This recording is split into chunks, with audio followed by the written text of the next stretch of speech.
Welcome everyone to Firstpost America. We're coming to you live from our studios here in Washington, D.C. And over the next few minutes, we'll take you from the U.S. and around the world, covering all the top stories of the day. But before that, here's a look at the latest global headlines. The Indian rupee breaches the 91 per dollar mark for the first time, weighed down by rising hedging activity and portfolio outflows as trade negotiations between the U.S. and India remain deadlocked. NASDAQ, one of the world's largest stock exchanges, is reportedly planning to file paperwork with the Securities and Exchange Commission to introduce around-the-clock trading, aiming to tap strong global demand for U.S. equities. Top European officials meet in The Hague to set up an international body and determine tens of billions of euros in reparations to compensate Ukraine for Russia's invasion. Thailand says Cambodia must be the first to announce a truce to halt the fighting between the two nations after more than a week of deadly clashes and a reignited border clash. And Nepal launches a nationwide tiger census, marking a key step in conservation efforts to support the recovery of the big cats that once faced near extinction in the Himalayan nation.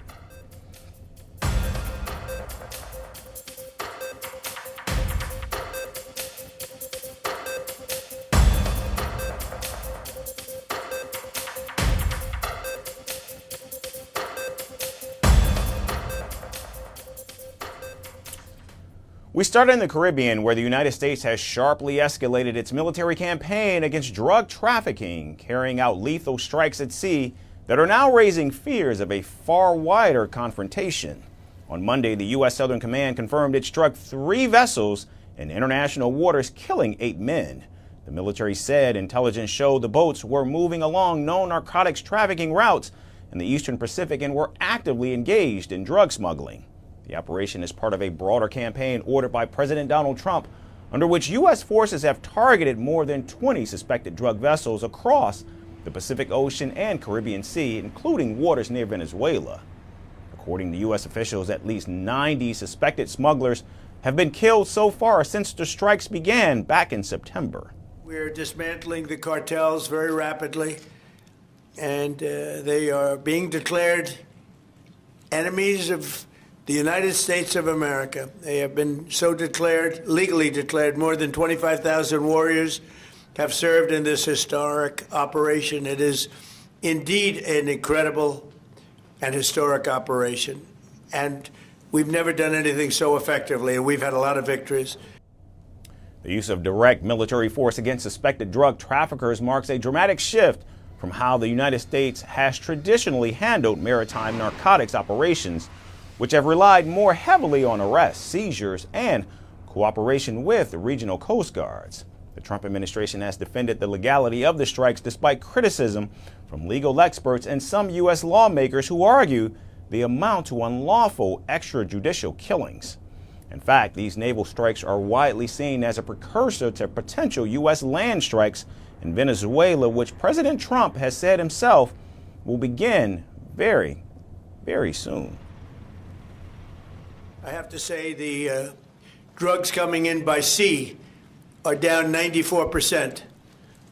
And we're trying to figure out who the other 6% are. But they're down 94%, and we're going to start hitting them on land, which is a lot easier to do, frankly. But these are a direct military threat to the United States of America. They're trying to drug out our country. Now, the regional fallout has also been swift. In fact, on Monday, the government of Trinidad and Tobago announced it would allow the U.S. military to access its airports in the coming weeks.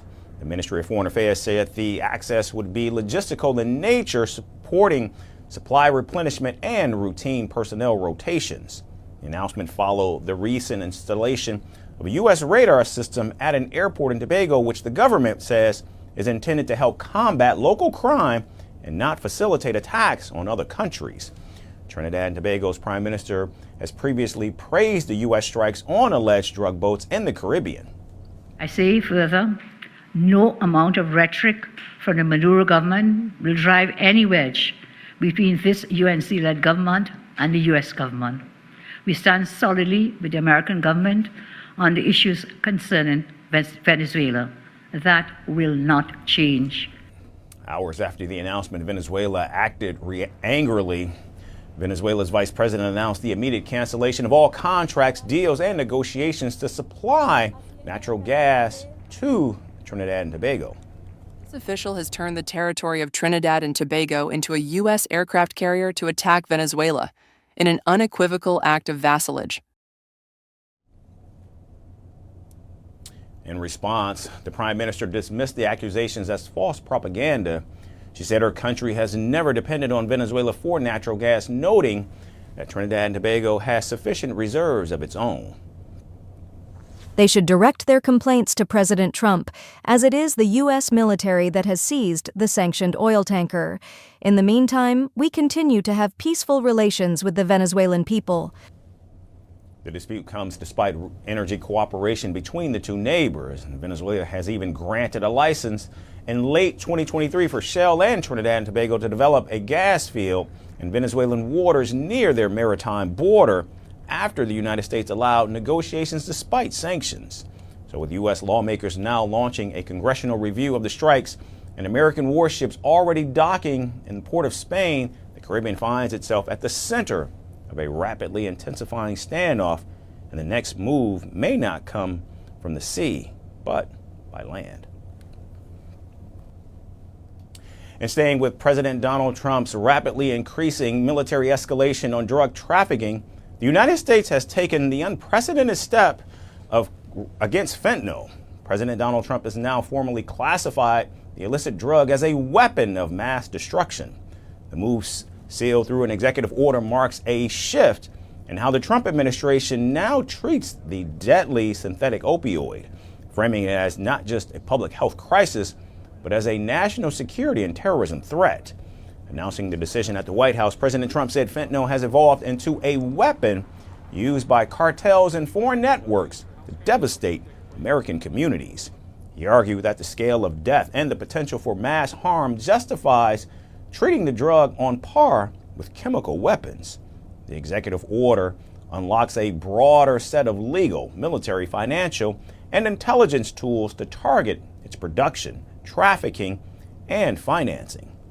With this historic executive order I will sign today, we're formally classifying fentanyl as a weapon of mass destruction, which is what it is.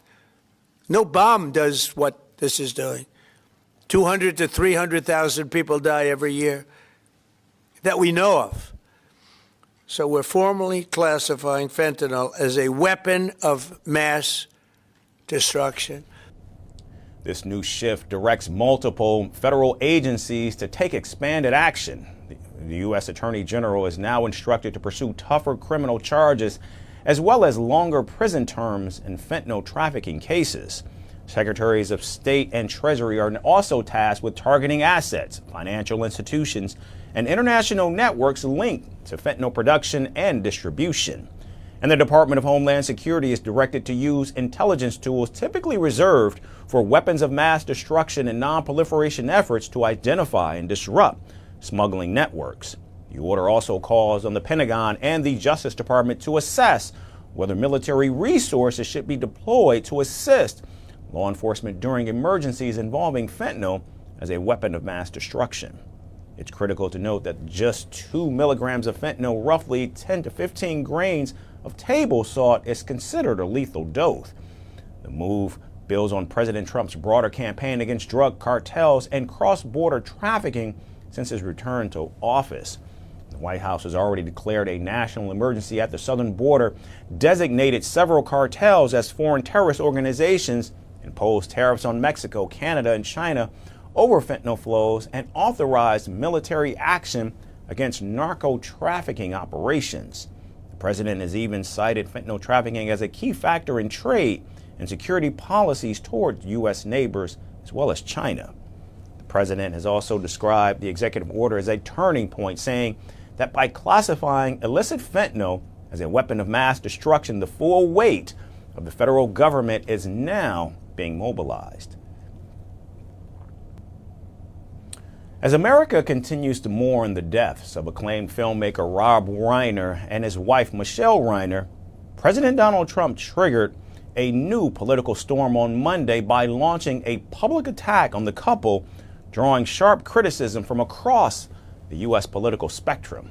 The president used his Truth Social platform to target Reiner, a longtime critic, hours after police confirmed the couple had been found dead at their Los Angeles home and what authorities are now investigating as a double homicide.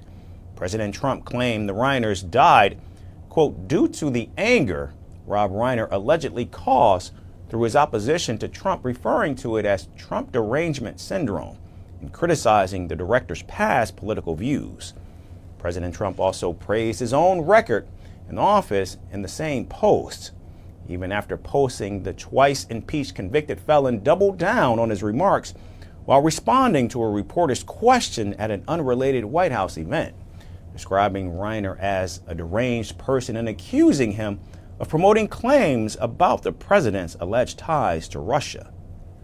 Well, I wasn't a fan of his at all. He was a deranged person as far as Trump is concerned. He said he knew it was false. In fact, it's the exact opposite, that I was a friend of Russia, controlled by Russia. You know, it was the Russia hoax. He was one of the people behind it. I think he hurt himself in career-wise. He became like a deranged person, Trump derangement syndrome. So I was not a fan of Rob Reiner at all, in any way, shape, or form. I thought he was very bad for our country. The backlash was swift, coming even from within the president's own party.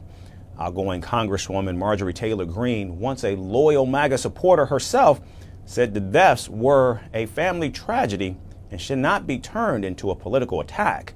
Kentucky Congressman Thomas Massie called the comments inappropriate and disrespectful, while New York Republican Mike Lawler said Trump's statement was wrong, stressing that no one should be subjected to violence regardless of political views.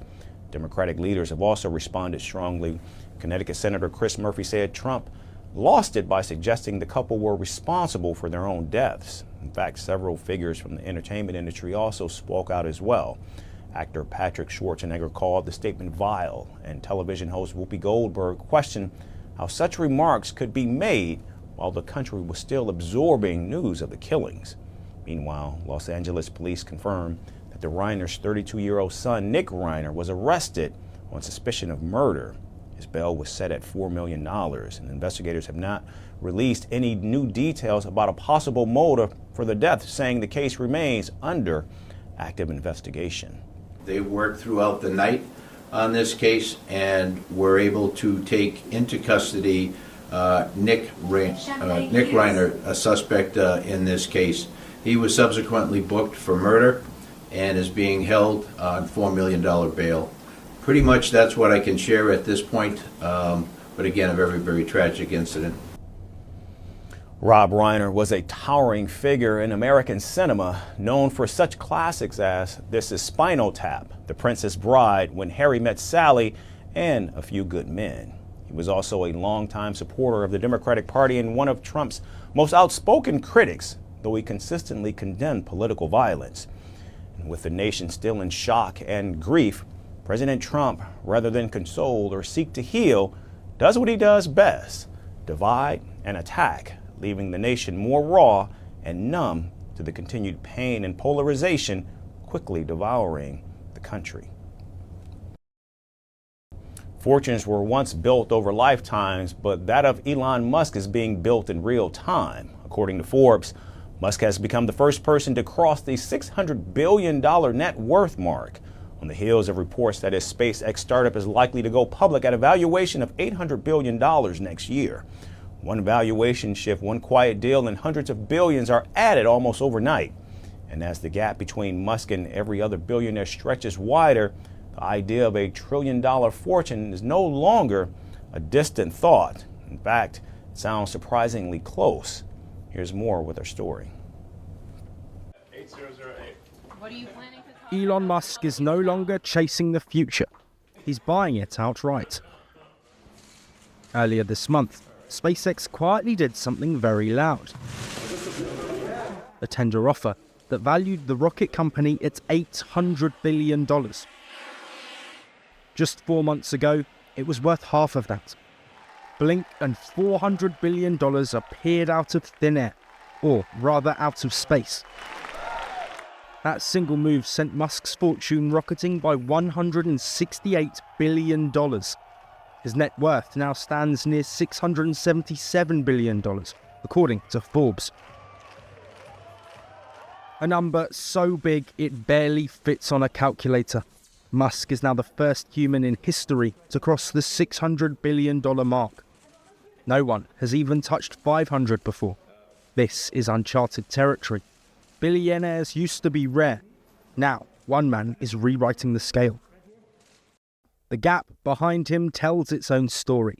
Google co-founder Larry Page sits in second place at around $250 billion.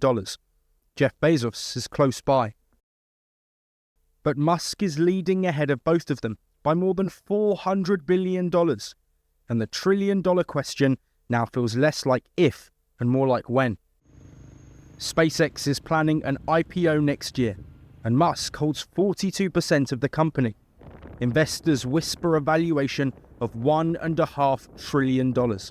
If that happens, Musk doesn't just reach trillionaire status, he blows past it.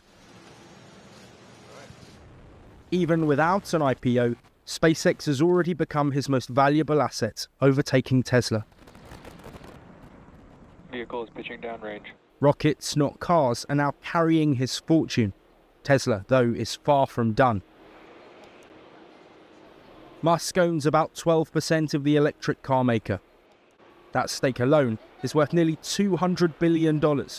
And even if that IPO fails, Musk's ambitions will stay on track. Tesla shareholders have already approved a new record-breaking $1 trillion compensation plan for the CEO.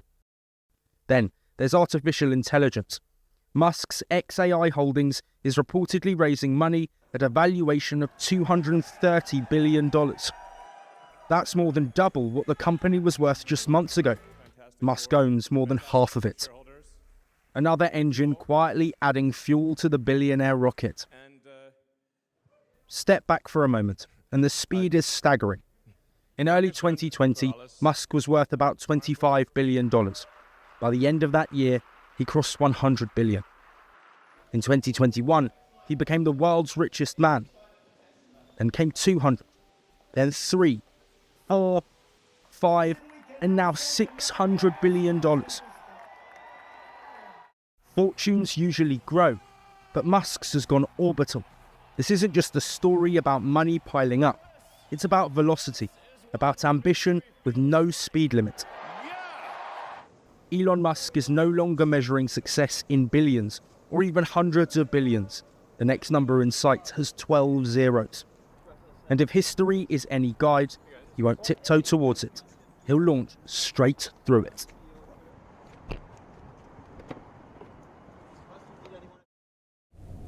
India's sweet tooth is having a global moment. The country's long love affair with slow-cooked, milk-based desserts has just earned international bragging rights. Two beloved classics, kulfi and fernie, have landed spots on the list of the 100 best desserts in the world, rubbing shoulders with iconic treats from food powerhouses like Turkey and Italy. Slow-cooked on low-simmered milk infused with nuts, saffron, and cardamom, these desserts don't rely on shortcuts or spectacle. They represent a style of sweet making that values patience over perfection and tradition over trends. For India, it's another reminder that flavors shaped by time, technique, and celebration don't just travel well, they also compete. There's more. When it comes to desserts, India doesn't usually whisper. It announces itself with saffron, slow-simmered milk, and unapologetic indulgence. Now, that rich legacy has received global validation. Popular food and travel guide Taste Atlas has released its list of 100 best desserts in the world, and India has a reason to celebrate. Two beloved classics, kulfi and firni, have proudly earned their place on the International Sweet Tooth Leaderboard. According to Taste Atlas, the dessert rankings were compiled using over 97,000 valid ratings across 2,274 desserts worldwide, a data-heavy process that makes the recognition even sweeter. Kulfi, the dense and creamy frozen treat that has rescued many Indians in summer, was ranked 49th, while Firni, the silky rice and milk dessert synonymous with celebrations, secured the 60th spot. Describing kulfi, Taste Atlas highlighted its traditional preparation. Whole milk slowly simmered until thick and flavor-packed. The process may shrink the volume, but it intensifies everything else, giving a nutty, caramelized depth that sets kulfi apart from its lighter Western cousins. Its signature conical shape, created using traditional molds with tight-fitting lids, adds to its charm. Firni, meanwhile, earned praise for its delicate simplicity and ceremonial roots. Made from ground rice cooked in milk and infused with almonds, saffron, and cardamom, it remains a North Indian favorite, particularly during festivals. Traditionally served chilled in small clay bowls known as shakoras, Firni is often finished with nuts, rose petals, and silver leaves for sweets. Now, let us also take a look at the other desserts that secured the top spots. Topping the list is Antakya Kunadesi from Turkey, followed by England's clotted cream ice cream. Italy features twice with gelato al pistachio and strudel di mele, while Turkey returns to the 5th spot with Gaziantep baklava. This isn't India's first brush with the Taste Atlas spotlight, and certainly not a fleeting one. This year, Indian cuisine clinched the 13th spot on the platform's list of the 100 best cuisines in the world, reaffirming its global appeal. The accolades didn't stop there. Across Taste Atlas's best food by category rankings, Indian dishes cropped up repeatedly. In the stews category, the ever-popular Murg Makhani, better known as butter chicken, claimed an impressive 4th place. Malai kofta showcased India's vegetarian prowess by securing 3rd rank among vegetable dishes. When it came to breads, butter garlic naan emerged as the undisputed favorite, topping the list, while the much-loved Amritsari kulcha followed closely at 4th place. In a list dominated by European patisseries and Middle Eastern classics, the presence of kulfi and firni feels quietly triumphant. These desserts are rooted in patience, tradition, and celebration, and not trends. And as the world increasingly looks east for flavor inspiration, India's comfort classics are no longer just nostalgic favorites. They're global contenders. Turns out, slow-cooked milk and a little saffron can take you a very long way. That's our show for today. Thanks everyone for watching. We look forward to seeing you right back here again tomorrow. Thanks again everyone for tuning in.